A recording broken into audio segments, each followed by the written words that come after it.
episode 98. I'm Justin Fraction, and I'm here with... Hi, Colin Smith. And I'm Ian Carlos Crawford, and today we are here to talk The Magicians Season 1, Episode 5, Mendings, Major and Minor. Did I say that correctly? Was there another word in there? That was correct, right? No, I think you got them all. Okay. Yeah. In my notes, I just put Mendings, MM. So this episode, I've had a lot of people comment saying, like, well, the first season is hard for me, and I'm like, no, I know, it is, because there's a lot of stuff. But I don't know. I still I feel like I like the character so much that I'm like, this is fine, right? I don't know. How do you two feel? This one was very moving pieces. Yeah. Into place for other like future episodes, but also had a lot of fun plot stuff going on. So I don't know if either of you, but I thought in my brain that game was a lot longer. Like that's like I remembered the game, but it was the not Quidditch. Yeah. I don't know, Justin. What do you think? The game did seem longer in my mind. The cool part about this for me is that I don't remember anything about what happened. Like, well, who is this? What? Like, I just saw it for the first time. But yeah, I understand it being kind of hard for people when they're used to the last season versus this one because everybody's so different. But yeah, it has its charms, I think. Yeah, I think so too. And I think you mentioned this, Justin, in our last recording. It's like the Julia plot feels like I like her plot, but it also feels so removed from everything. Yeah. And like also it's like 2 minutes. Like it's like 2-minute scenes interspliced with everything else, which is weird. I've been trying to think of another show that has done this where like the characters aren't really together, but not even in the like, they're at least like in the break bills, everyone but Julia. I would say off the top of my head, Game of Thrones, where Dany is completely separate from all the plots for like the first 6 seasons. Wait, really? She is? Yeah. She's on another continent, and I think it's not until episode season 5 when like someone comes over from Westeros and like actually meets up with her. Shit. It's a build up to her actually getting where she's going, so she gets to be separate from everybody else. I didn't realize that. Okay. I didn't watch Game of Thrones, so that's like one of my nerd blind spots, but I'm like bad with a high fantasy. Interesting. It has a lot of high fantasy. I know. But wait, Justin, was it your recording that we discussed this? Like Magicians, it has elements, but it's not like fully high fantasy. No. But I feel like this is probably as high fantasy as I go. Fair. And it's mostly starts in this episode as we get our first visit to Fillory. Yes. I forgot that, like, I don't know. The order of things I completely forget on the show anyway. So like everything I'm like, oh, that happens here. Okay, cute. So yeah, the episode ends with that. But so we start on Julia. She wants her powers back. This guy, Pete, I didn't even remember him. Like, I loved Pete. Pete was my favorite. Really? Yeah. I feel like him and a lot of the professors, aside from like Dean Fogg, I'm like, do they show up again? I don't know. It's like the last episode pissed me off with Julia because like she used Quentin's like mental health against him. Especially after Justin, we talked about like it was a nuanced like the argument they had where like, oh, they're both kind of being dicks, but then she like really is a dickhead with the like mental health shit. Like I feel like that's kind of unforgivable. Being like, well, I know this is your greatest fear, so I'm gonna put you in a mental hospital, and it's like, ooh. Yeah, they've both been taking their turns at each other, I think. But then I do feel bad for her because she can't get a fucking break, right? She just cannot. Yeah. And that will continue. Dean Fogg goes, I do think it's like a little silly that the episode before this ends with Alice leaving and then she's immediately back. Which I feel like, to not spoil anything, but the show kind of does that sometimes, right? Where it's like, then the character's back and it's like, all right. They need characters in certain places for plot, and therefore when they move them, they're like, oh shit. Yeah. Like, oh, that's a good cliffhanger, but we're gonna undo that next episode. Dean Fogg does tell her like he made a mistake not inviting her. We learn that he only didn't invite her because of her brother. They really do lean into like Alice being the like Hermione / Willow of the group. I forgot how much they leaned into it this season because I feel like they kind of level it out post season 1. They kind of level out everyone's magic. Yeah. But so, she comes back. He tells her to come back for a week, and if she doesn't like it, she can leave. But She's fine. We cut to Margot and Elliot, and they are schmoozing. Alice is with her aunt, who I know both of you are big nerds like me. Oh, Denise Crosby.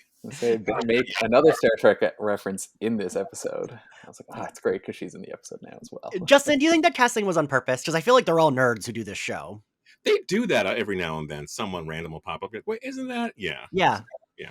Yeah, right. I feel like this show specifically, there will be someone who's like a big nerd. I'm surprised like no Buffy actors pop up. Do they? No, I don't think so. But right, like I wouldn't be like, if someone had popped up from Buffy, I'd be like, yeah, of course.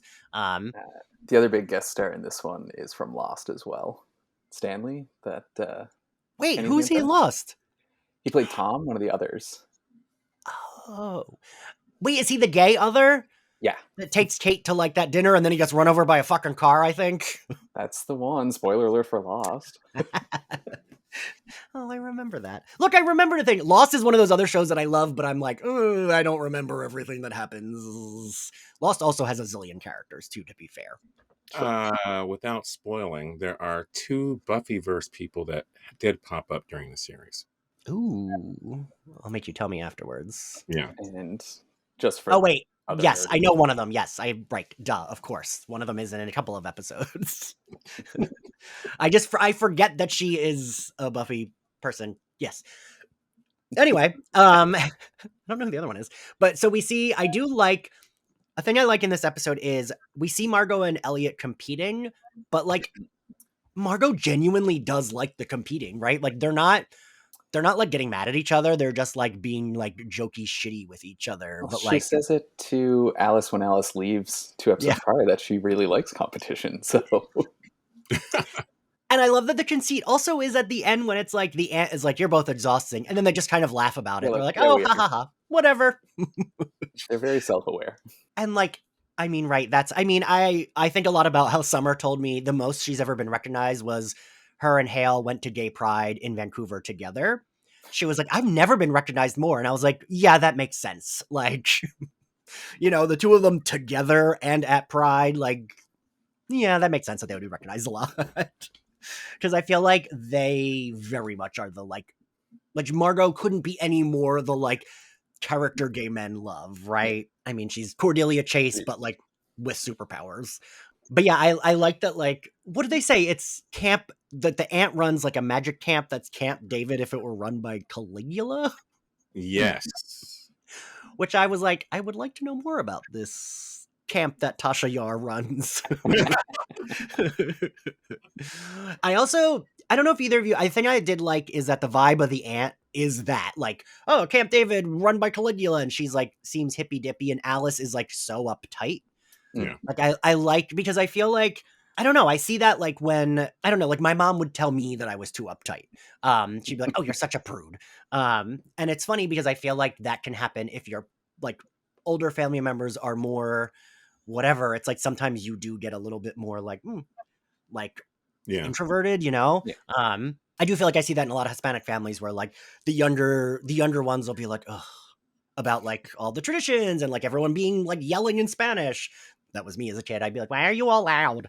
So I like that it's like Alice she does come from a family that's like super whatever, but she's not, I don't know. And it does kind of like give us more of her character, that like she has this aunt that is, and her whole family's like famous magic people, I guess, right? Like they're kind of like well known, which we do later meet some of them.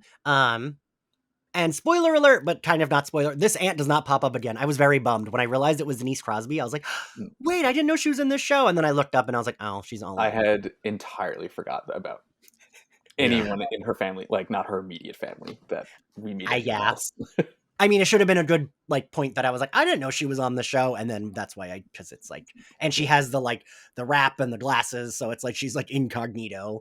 But yeah, so we see that like, they're all getting mentors, which, can one of you explain that to me? Because Margot and Elliot don't have mentors, but Quentin and Penny are getting them, but they're first year, and Margot and Elliot are not first year. It seems like it happens every year, because they did mention, I think it was in the first scene where they're talking about Mentor Week, that it's like they had a mentor last year that was really boring or something like that. So I think it's they have their mentor for the week, and then that makes sense. Okay, that makes sense. We meet, what is it? We then meet Penny's new Stanley. Stanley, yes. And he's like a weary old man who's like perfect to be like a traveler, right? Like whatever. We learn he accidentally teleported himself to Mount Everest and lost his leg. You know who this guy reminded me of? I think you both watched it, Doom Patrol. He reminded me of the I did not. Oh. Colin, you would love it, right? Justin, would Colin love it? I just never got around to it. The older magician that like hates. Yes. Yes. Yeah. Okay. Yeah, he reminded me of him, like a embittered old magician who like had it rough. I do like when Penny's like, I don't watch Star Trek. I was like, I feel like that's why I really was like, I feel like her casting was on purpose, because it's like they're referencing, this is like the second time in 5 episodes they've referenced Star Trek. Yeah. We also have Alice telling Q that she does realize it's not his fault. Yes. They have a very awkward. Yeah. I know I shouldn't blame you, but. Which is weird that we wrapped that up so quickly, but I mean, it wasn't his fucking fault. Like, I don't know. The brother was going to kill them. Okay. I have to do a little nerd rewind. Okay. The actor that we were just talking about played Crowley in Supernatural. On Doom Patrol, he plays someone named Kipling. Okay. Okay. Because I know someone's like, that's not right. You just the comment section is already furious. God, but Crowley sounds like a name that I heard on Doom Patrol, but maybe not. I don't know. He was in Supernatural. Yeah, that's where I got that. Yeah. I didn't watch Supernatural. I always feel like I know. It's like I watched the first season. It was too serious. I heard it gets like, I know it gets sillier and like less self-serious, but you know, I was hoping that, the Magicians would have been a show that lasted for years and years and years. But then Supernatural did last for years and years and years. And I don't know what happened after about year 10 or whatever it was out there. I did look up spoilers for that finale, and I was like, ooh, I would not have liked this. I do. People complain so much about the Buffy finale and the Angel finale, and even like Magicians, because it was kind of canceled. I don't know. I feel like in the realm of series finales, they're all a lot better than a lot of shows I love series finale. Maybe a few shows stick the landing well. Yeah. Stanley tells Penny that traveling is a terrible, life-destroying burden, and I thought that was awesome. They keep telling him. And he's like, what does he say? Like, meditating won't stop you from having a wet dream and waking up in a trench or whatever. Yeah. So then we Quentin gets a message that his father is sick, right as Margot is telling them about Welters, a game that is not Quidditch. And I do love what she says is, it's supposed to be a surprise, but I like ruining things. She's awesome. I also really enjoy during that scene that there's just some random guy feeding Elliot. Yeah.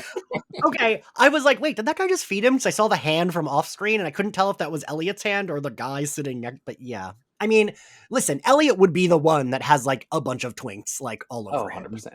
I mean, right?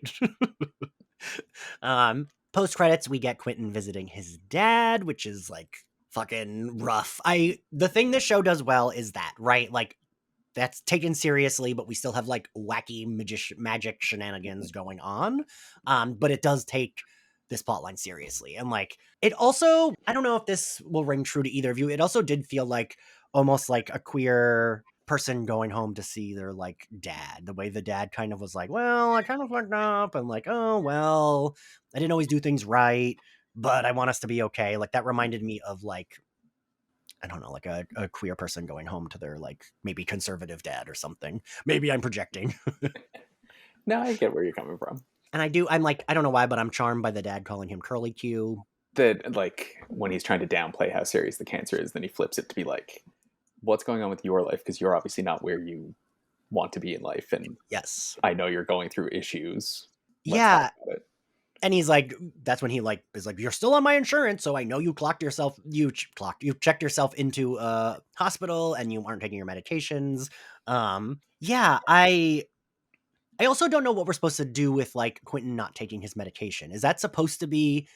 Are we supposed to be like, well, he is better, he doesn't need it, or are we supposed to be like, he should be taking those meds? Like, I'm not sure. I think it's a combination of both, because he's already had many things validated that he felt about himself already. True.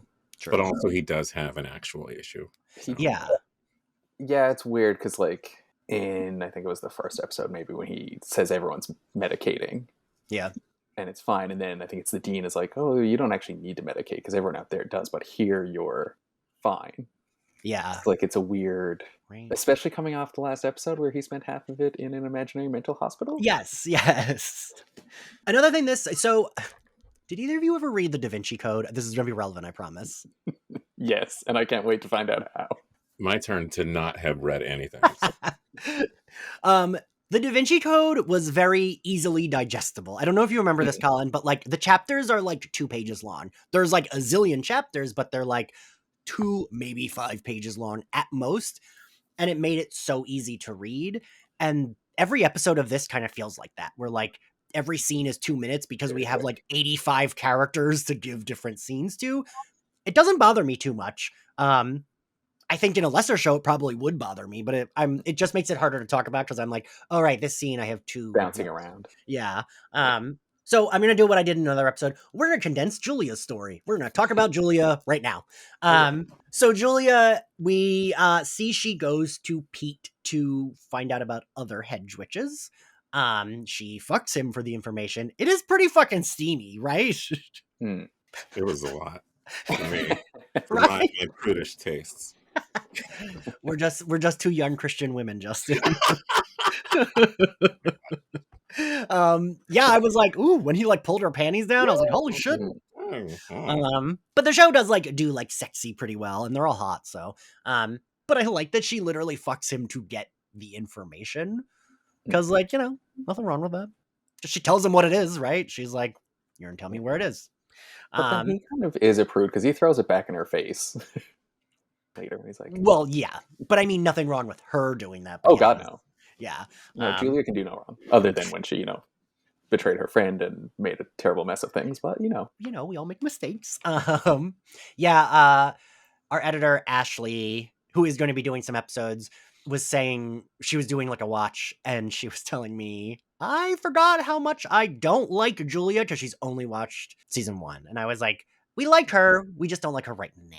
But we do like her. And then I was like, well, I don't want to spoil anything. So I was just like, I promise we will eventually like Julia. We love all of them eventually. There's someone that we will not reference who once said that he likes his characters to suffer. And I think like Julia and Alice are going to go through that. Yeah. Do they ever? Yeah. It was Hemingway you were referencing, right? Oh, yes, Hemingway. Yes. Gosh, Hemingway. Because my mother would compare Whedon to Hemingway a lot. She'd be like, oh, he loves the torturous characters like Hemingway did. Because I remember when we went to watch Chosen, she was very worried Buffy was going to die. She was like, she's going to die. He loves killing them. And I was like, no idea. And then she didn't. So we were good. Anyway, so she fucks Pete for the information. She goes to see those hedge witches. They kind of got nothing, right? They're impressed by her. They are the second ranked hedge witch house in the city. But the problem is she's so good that she's completely left ahead of them. Yeah. So they're like impressed with her little like cloud spell. And what is the thing she looks through? Is that like their collection of spells? Yes. Okay. So I was like, I'm not sure what she's looking for, but she was not impressed. She leaves. She goes to see Pete. He kind of, what does he tell her? Something about like, does he tell her that? No, that's in the previous episode where he's like telling her about her boyfriend, right? Well, they comment on this one here because he wants to go to wherever this like weird coven thing is that has better magic than anyone in New York. And he wants to go together, and she's not into that because she loves James. Right. And that is. And then he's like, well, you fucked me yesterday. Yeah. And then he's like, oh, you think you're going to get happy and married? And she says she'll just tell him. And he says that she can't. And he's like being a dick, but I don't think he's completely wrong, right? No. And I do find it interesting, and I genuinely can't remember what happens with this plot line afterwards. But she wants to tell James, and they're like, no, you absolutely cannot tell a non-magical person about magic. And at the end of the episode, Quentin shows his dad magic. And I do like the... I didn't even think about that. You're right. But I genuinely can't remember his dad's reaction beyond being impressed by the plane in this episode. So neither can looking forward I. to seeing that. I think in my brain, I thought his dad was also magical. I don't know. My weed brain is very hazy. Weed and ADD. It's a great combination for memory. So then she goes to see James. What is it, at the apartment or at the coffee shop? I forget. At She says the coffee shop. There was a like, scene with them in the apartment earlier. right? Because she says like he didn't get her a stone like he normally does, and then he doesn't remember her. Justin, I would love to hear your take on this. I'm curious what your thoughts are. First off, I felt like Pete actually did like Julia and was hoping that would have ended up more than what it actually was. But we're at the point now where we've seen for the past few episodes, Julia is slowly losing control. And we saw what Marina did to her. We see that Pete warned her. And then we see that James no longer remembers who she is. And she goes right off to find Pete. And Pete's like, well, we all told you to chill, but we're actually protecting him. Yeah, because she did light an invisible fire, which is a very stupid thing to do. Because, right, I mean, again, with this show, I do like that it's like they kind of are protecting him, but they went about it in like it's an incredibly cruel way to do it. Yeah, she said, you want to stand on our shoulders, and you haven't once taken any of our advice, which isn't incorrect, right? She we're 5 episodes in, and she has just consistently not listened to anything anyone has said to her. Mm-hmm. So it's like she's being an asshole, but I still do feel bad for her, and both can be true. Like someone can be a jerk and you still feel bad for them. Which is why we like shows like this. But isn't it like the end is like Marina actually did it? Doesn't she tell him like, oh, you don't have the balls for it or something like that? You couldn't get it up for this level of magic. Right. But yes, it's obviously Marina because she's a bad bitch. Yeah. So then we, God, now I'm like, where are we? Elliot and Margot. Julia's then. Right, that's it for Julia. Elliot and Margot are sucking up to Alice. I do like Margot. We're friends, right? Like, I love that scene. Are either of you currently watching the American season of Drag Race? I watched the Sarah Michelle. I know you watched the Sarah Michelle Gellar episode. But... yeah, that's just that one. Okay, no, because I was going to say the way she sits down, like, we're friends though, is very much plain Jane being like, "Oh, sister, I need your help." I want you to know, bashing them. I am so extremely online that I knew you were going to say plain Jane. I don't even like, I just know because from everyone talking about her online. But I love it. Yeah, I do like seeing them suck up. I like, I don't know. I just like seeing them have to do shit like that because I also like that they just don't, like, they're doing it, but they don't really fucking care. Like, I don't know. I love them. I want to be as cool and also like as like fucking whatever about all the bullshit going on as they are and as hot. And I love that they obviously want the mentorship because like she's like this awesome witch, but they don't actually care about that. They just want to beat each other. Yes. Which is fun. And yeah, it's just for fun. They're like, let's have some friendly competition. We see that then like Quentin goes back and finds his dad like throwing up, and his dad tells him he's not going to do the treatment because even the doctor said it's pointless. And then Q immediately goes to Dr. Mears to ask her about fixing his dad's cancer. Well, before that, we do get the scene where he first shows him the broken plane, and we get the whole trying to fix things can just make it worse sometimes if it's not. Yes. Which I never realized. I mean, I feel like almost every episode we have talked about this. That's kind of like the theme of the season or the show, right? Mm-hmm. What, Justin? What you just said, there was a line earlier that I wrote down that I loved where his father saying, "I'm just trying to fix what I broke." And then Q's like, "You think I'm broken?" And then he says, "I think we are," referring to their relationship. And then the plane thing too. Okay. Parallels happen. Things happening, man. Different levels. And just like how in, what is it, the second episode when Julia has to use the screwdriver, like I feel like it's a theme for the season, but also kind of the show, right? Yeah. Yeah, it's magic can't fix all your problems. It just makes everything more fun. Yeah. So then Q like finds out about Cancer Puppy. Gerald. Cancer Puppy. which is like a weird diversion, right? Because then it's like nothing. It's just he immediately kills the puppy trying to cure it of cancer. What is it? We learn the puppy's been alive for like hundreds of years or something. Yes. Yeah. He immediately kills the puppy, and I love Dean Fogg being like, "You killed cancer puppy." And Dean Fogg kind of like also drives home the like, "You can't fix everything. Why do you think I didn't fix my eyes?" And he gives the same kind of reasoning for that. The whole we can't fix everything with magic, and if he tried to fix his eyes versus his hands or whatever it was, he was like, that level of magic tampers with your soul, and you're not really the same person, which is exactly why his dad feared the treatment, because it would change his personality, and he didn't want that. Yeah. I feel like talking about it feels more heavy-handed than it is, right? Because it really isn't like, I don't know. I feel like it's not as heavy-handed when you're watching, but like talking about it, it sounds like it would be. Yeah. Counterpoint, Justin? No, there's no counterpoint. I'm just throwing it back to when Alice was trying to save her brother. That didn't end well either. Like he said, you can save someone's eyes, you can even save someone's life, but you may alter their soul in the process, and that's what happened to her brother too. He's a niffin. So, yep. Yeah. And so then we get Margot and Elliot with their friendly competition again. Elliot has made cupcakes, but Margot has like a rare sake, and I love her being like, "But I'm sure she'll love your cupcakes." And then what is it? God. For Margot and Elliot's storyline, the next after that would be the Welter scene. Welter scene, right. Margot goes to get Elliot. He's like disassociating. The thing that, I mean, we've talked about this too. The thing that this show does well is they don't drop something like, "Ooh, your dad has cancer," and then just kind of like keep going. Like we see Q is disassociating. He's going through it. Understandably, because he just found out this like terrible information and he saw his dad throwing up. I really like this scene. I gotta point out, I love that they have like different outfits for this, but they're not uniforms, right? Because like all of them are wearing something different. It's just like color coordinated, like black with white stripes. Everyone looks hot though. I also really love Elliot's flask tucked into his belt. A king.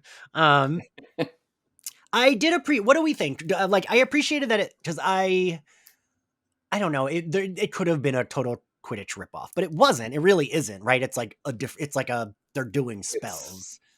Chess with magic, basically, is what they say. And I feel like I remember this being a bigger thing in the books, which maybe why you're thinking the scene was a lot longer. I think it was, yeah. I feel like they reference it and play it a lot more. And like the tournament is actually a much longer, drawn out scene. We never go back to this, right? In the show? I don't believe so. Because I kind of wouldn't have mind going back to it. I would have liked to see more of this. Because I think it's like interesting, like, oh, you land on a space and you have to do a spell. And I love how badly Margot wants to win. But she tells him to get his head out of his twat. Yeah. Like in front of all these people that she wants to impress and become a mentor and all that. He can't even get the globe in his hand, and Alice has to pick it up for him. But then he does a magic. I'm not sure what we're supposed to, if there's like a thing we're supposed to assume. It's just like a black hole, right? And Margot says he clears the board, and everyone's impressed. For a big party. And Alice walks up to him. Is it supposed to be that she kind of saves it? I think she helps close it. Okay. Because I was like, did she just walk up to him, or was she like the reason he could close it because she was helping him? I wasn't sure. Some hand things trying. Yeah. Because he couldn't do it himself. And also, did you notice? I feel powerful. When he's like doing the spell, he's definitely saying something, but they don't have any dialogue. I don't know if you guys noticed that. Right before he like separates his hands, he mumbles some. But then he's like his mouth is still moving the entire time, but he's not. I wondered if there was like a spell they had, but they were like, get rid of the audio. Margot is so excited to have won. And Justin, I was thinking of you with the talk that she gives him, because she's a little like tough love, and then sits down and is like, listen. And she gets very like warm and like smart about her advice, and it reminded me so much of you, Justin. Because I feel like you give a little tough love, but you actually like it's because you care, and you're like, you mean it. Is your advice also usually lay back and enjoy it? Sometimes. Just find her quote. What did she say? Magic doesn't always come from something about sunshine and rainbows. Yeah, and she says like a great way to get I wrote this down. A great way to get the things you want is to be miserable. So miserable you don't want them anymore. And Quentin says, like, what kind of system is that? Why can't it run on love or cocaine? And she says, it's the universe ditching us. Lie back and try and enjoy it.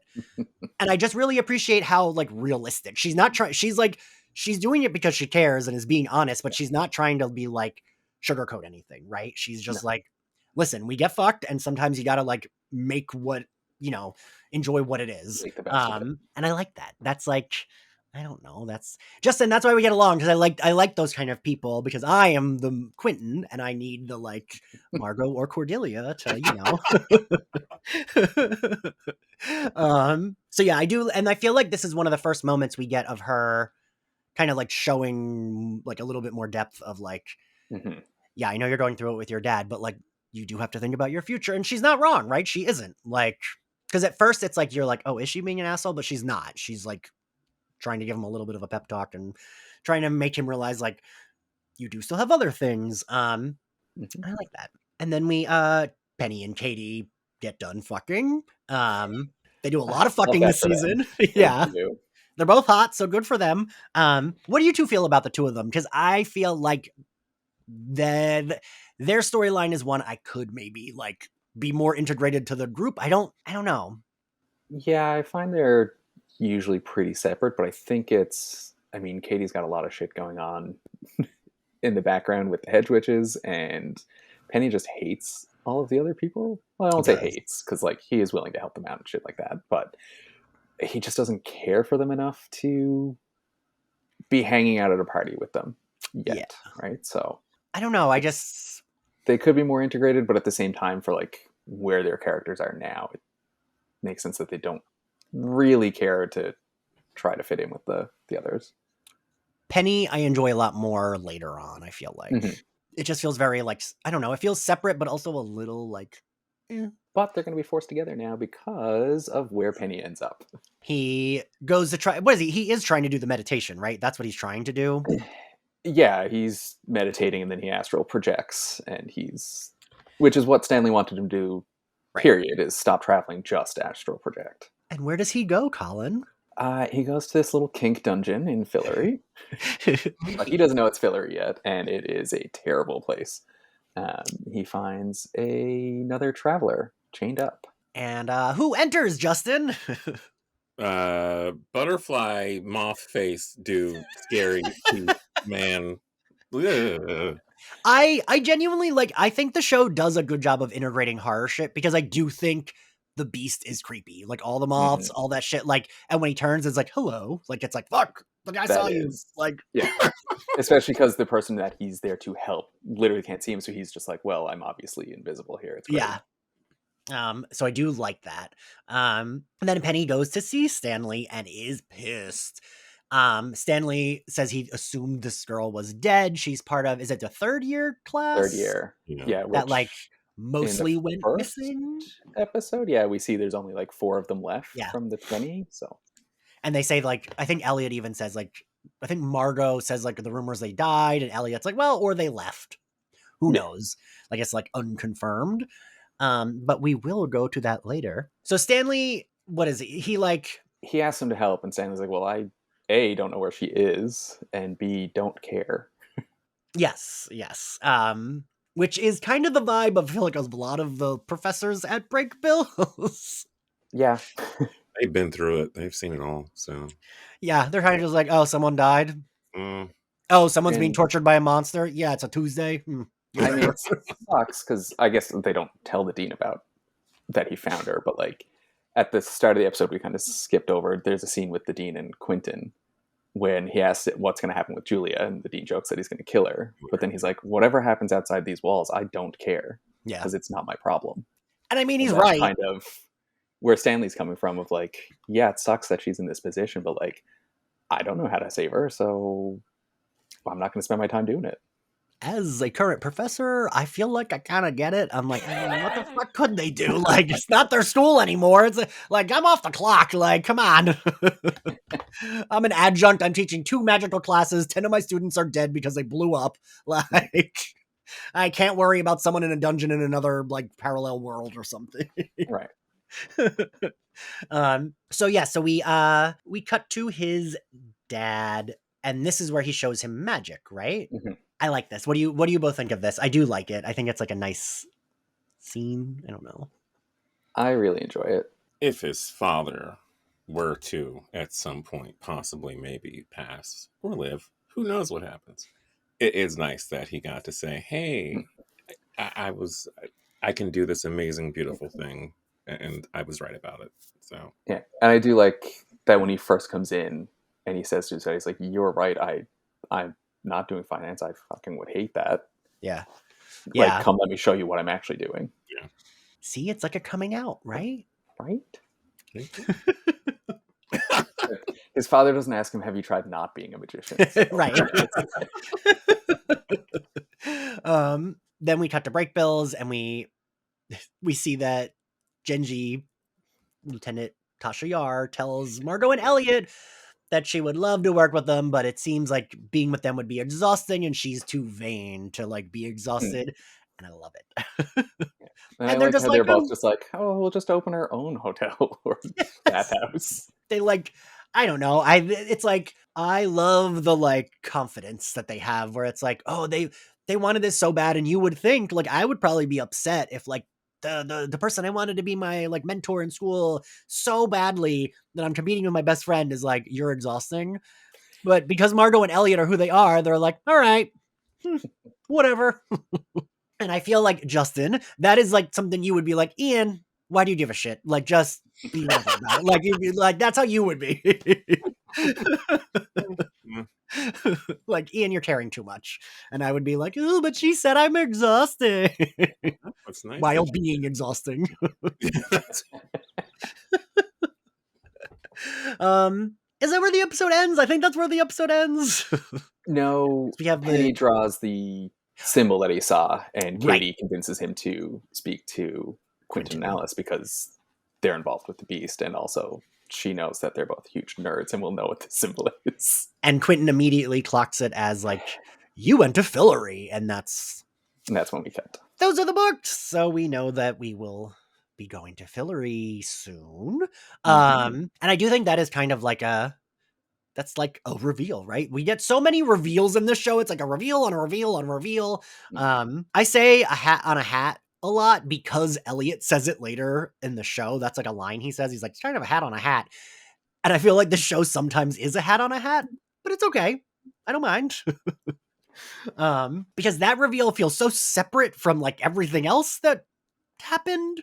And genuinely, I'm like, I don't remember where the next episode goes, and I have seen this so many times, but I'm like, wonder where they go now. Like, I really don't remember. All right, since we're at the end, what was your favorite scene, Colin? I think it would be I don't know if it's the mending the plane. No, I'm gonna go with when the back and forth cutting of Elliot and Margot trying to get on Alice's good side, and Alice just being like, these people. Justin? I was going to go with that one, but I will go with my second favorite scene, which was just the conversation between Q and his dad, the initial one. Because it reminded me of how much I hated Q, but also how much I loved Q. Because sometimes I'm like, just get it together, but he can't. So, yeah. Again, I am Quentin. He just can't. I think my favorite scene was the Welter's game, just as I really liked it, and they all looked hot, and I love seeing them do fucking weird magic. But I do think both of you picked really good scenes too. Favorite outfit, Justin? Oh gosh, I don't have one actually. I really. Oh wait, I lied. Welter's game. Margot, of course. Yeah. Colin? I've got two. Because I assumed someone would say Margot's party dress because she looks so good in it. But my other one is when we first see Elliot at the like welcome garden party thing, because I love a little bow tie moment. I do like the way they style Elliot. It's very like dandy, but it like works. It doesn't like look like annoying. Like, does that? Because he's tall and hot. Yeah, that's true. Because right, that look could look annoying on someone where it's like, ugh, I get it, but it doesn't. My favorite is all of their Welter's outfits because they all look so fucking hot, and those are colors I would wear. It's like, oh, just a like pinch of a white stripe, sure, and then everything else is black. That's how I dress. What grade do we give this episode, Colin? I'm gonna give it a B. I think it's really good, and I think compared to last episode that I was on, which was literally last episode, the pacing is a lot better. It does jump around a lot, and it, like I said at the start, it is moving a lot of pieces for what's to come. But I think it does it also really well, and like the serious stuff that we got with like Q and his dad is really well done. So yeah, I agree. Justin, I'm gonna give it a B. I feel like it's while there are things happening, it's still a setup episode. Yeah. There are things, payoffs coming later on. Yeah. I as well give it a B because it's not. I do think it's better than a lot of these like mid-season episodes are just so like info dumpy, and like this one isn't too much of that. There's a lot of different pieces moving around, but yeah, it's still mostly a setup episode. But I enjoyed that we at least did have the Welter's game mentor like plot of the episode at least. Because I feel like the previous two didn't even have like an actual like plot. It was just kind of like the things are happening. Yeah. And you know, I mean, we talk about this a lot, right? Like some of these shows could benefit from like a Buffy 22 episode season where it's like you can develop the characters in like a bottle episode. You can develop them in like a monster of the week. And the show gets there eventually, I think, with that. Even though they're shorter seasons. Thank you all for listening. If you liked Slayer Fest 98, you can subscribe to our Patreon, where we are covering Buffy Season 3 for its 25th anniversary. We've covered Firefly, Harley Quinn, and we're also covering Batman the Animated Series. Any and all support is much appreciated. You can follow us on all social platforms at SlayerFestX98. And you can find us on Spotify, Apple Podcasts, YouTube, and anywhere else you get your podcasts. Please subscribe and give us a good rating if you like us. If you want to follow me, I'm at ENX Carlos on all social media platforms. Justin, where can everyone find you? I am at Justin in Brief on all social media platforms. And Colin, where can everyone find you? I am at csmith03 on most things, I think. I don't know what I'm on anymore. Well, thank you both for doing this. This was very nice having two of my Twitter husbands in this recording. And we will see you all next time. Bye. Bye.